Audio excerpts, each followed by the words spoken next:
s'agira de mettre en place alors 1/3 fois 1/2. Si tout à l'heure on avait placé les fractions sur la droite réelle, on va le faire aussi, mais cette fois-ci on ne va pas prendre comme référence l'unité, mais on va prendre comme référence la 1/3, c'est-à-dire on va prendre l'unité et on va la subdiviser en tiers, et ensuite on va faire un zoom in sur cette partie-là, dont on va prendre la moitié. Alors la moitié d'1/3, ça voudra dire qu'on va placer ici une subdivision, et on va prendre la moitié ici. Dans une deuxième fois, ensuite, on va faire un zoom out. Et alors, on va constater qu'ici, j'ai une subdivision que je peux répéter en faisant ici alors des subdivisions régulières, c'est-à-dire que je me retrouve avec des subdivisions de l'unité qui est en sixième.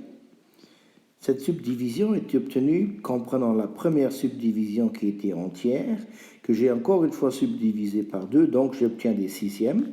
Et alors je compte le nombre de morceaux pris, alors ça fait 1, donc ici ça fait 1. Dans une deuxième étape, je vais prendre 4/3 fois 1/2.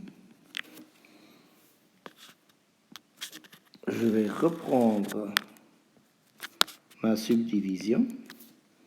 Je vais la positionner en 1/3, 2/3, 3/3, 4/3, 5/3.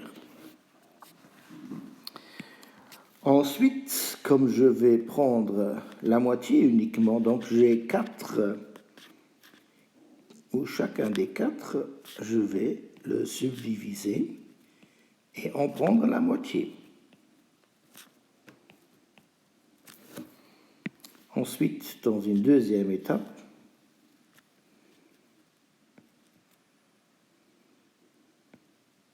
je me retrouve alors ensuite ici avec des sixièmes. Donc ici, j'ai 1 sixième, 2 sixièmes.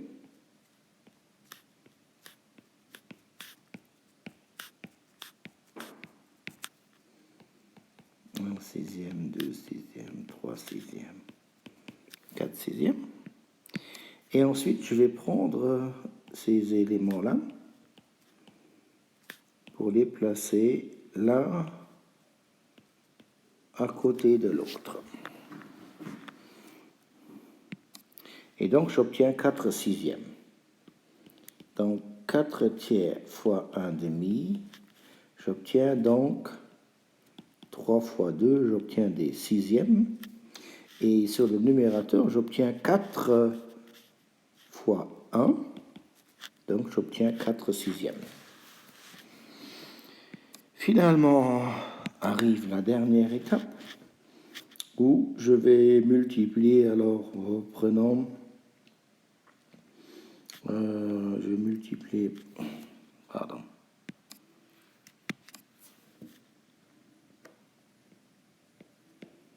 je vais multiplier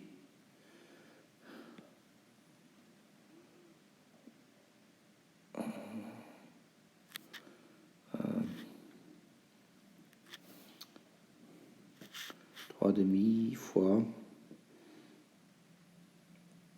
alors, non, je vais prendre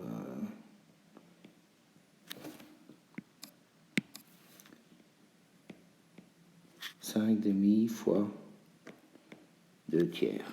Allez.